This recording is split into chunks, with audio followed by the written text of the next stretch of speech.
What is up, everybody?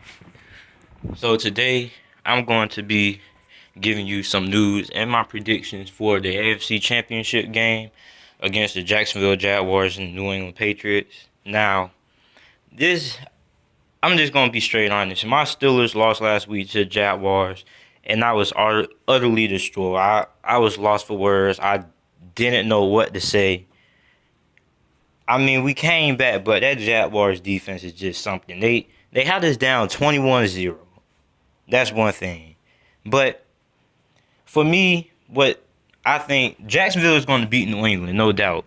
And the reason why I say this is because they have the second best defense in the NFL, the number one pass defense, but they're 15th against the run, which scares me a little bit because Pittsburgh was getting a lot of big chunks in the run game against them. Not very necessarily big games, but they were solid enough games.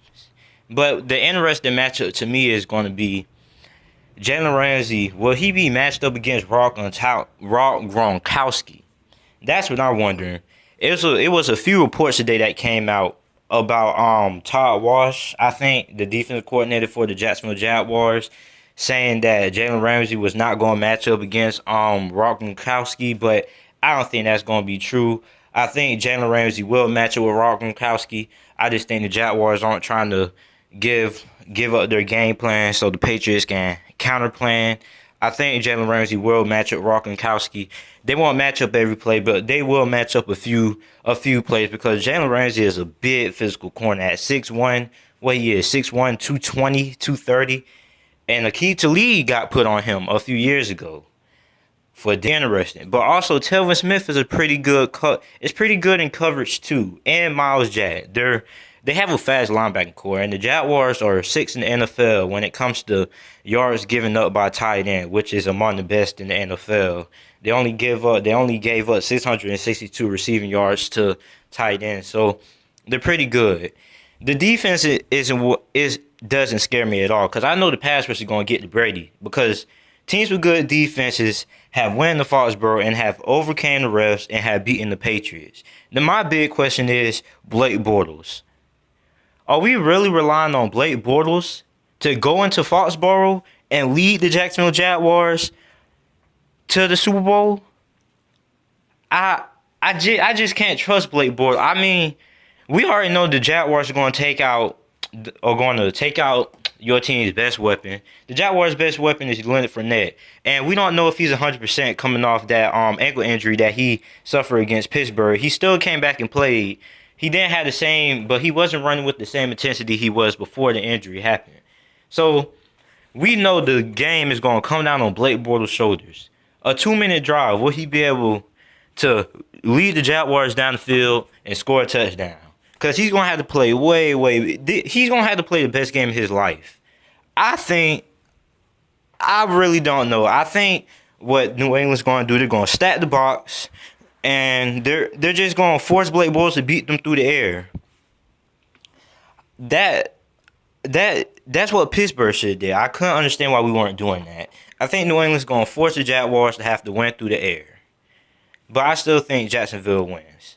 Now, on the Patriots side of the ball, the Patriots have had one of the worst defensive seasons. But since week 5, they have only given up 14 points per game. But their defense is still terrible to me. Their defense gives up a lot of big plays, and they're more of a situational defense. They like to get you in the third down plays. Well, third down, they want to force you to beat them through the air, which is what best suits them. Even though they're pretty good against the run, they have a lot of good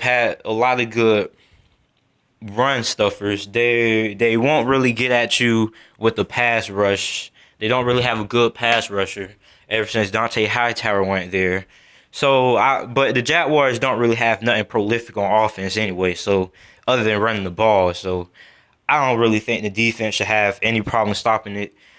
On the offense side of the ball, I think that's going to have problems. Tom Brady really hasn't faced the good as a defense. He played Denver, but I don't know what was going on with Denver. But this defense is really going to give him problems. And I really don't think that offensive line is going to be able to handle the pass rush of the Jacksonville Jaguars. I think Tom Brady gets sacked at least 4 times, but you can't count out Tom Brady. But it has been a report that he's had a hand injury suffered in practice. He didn't comment on it today, but he's predicted to play. I don't think that will limitate him and what he'll do. I still think he'll probably shred this young defense, this young cocky defense, because young defenses make a whole lot of young mistakes. But these wide receivers, it's going to be very hard to get separation against these corners, these linebackers. But the Jaguars do run a whole lot of cover 3, and the easiest way to beat cover 3 is by dinking and dunking, which is what the Pittsburgh Steelers did with Le'Veon Bell. And Le'Veon Bell did a whole lot of damage with that cover 3. But these linebackers are very, very fast. So if you have fast linebackers that are good tacklers in the open field, it won't be nothing to worry about. But with Tom Brady, he's going to carve that cover 3 up. The Jaguars are probably going to want to play a lot of man-to-man. They have the corners, so I don't see why they would play cover 3 the whole game. They'll probably switch it up. The thing that makes Jacksonville so unique is that they're able to get pressure with just rushing forward, not even have to blitz. That's very, very impressive. But as we know, Tom Brady, he'll probably audible. He'll probably check a lot. So I think this is really, really going to be a good game. I'm going to go with Jacksonville. I'm going to say Jacksonville wins. I'm going to say Jacksonville wins 24-21.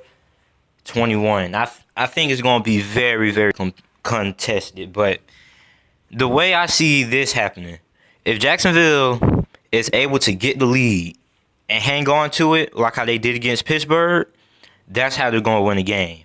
If they had to come from behind, they're screwed, because I don't trust Blake Bortles to bring any team from behind, just being honest. So, with that being said, my final prediction is Jacksonville 24, New England 21. This should be a very, very great game. Very. If you like this video, like, subscribe, comment, share the video, and comment who you think will win down below. Thanks for watching. I'm out.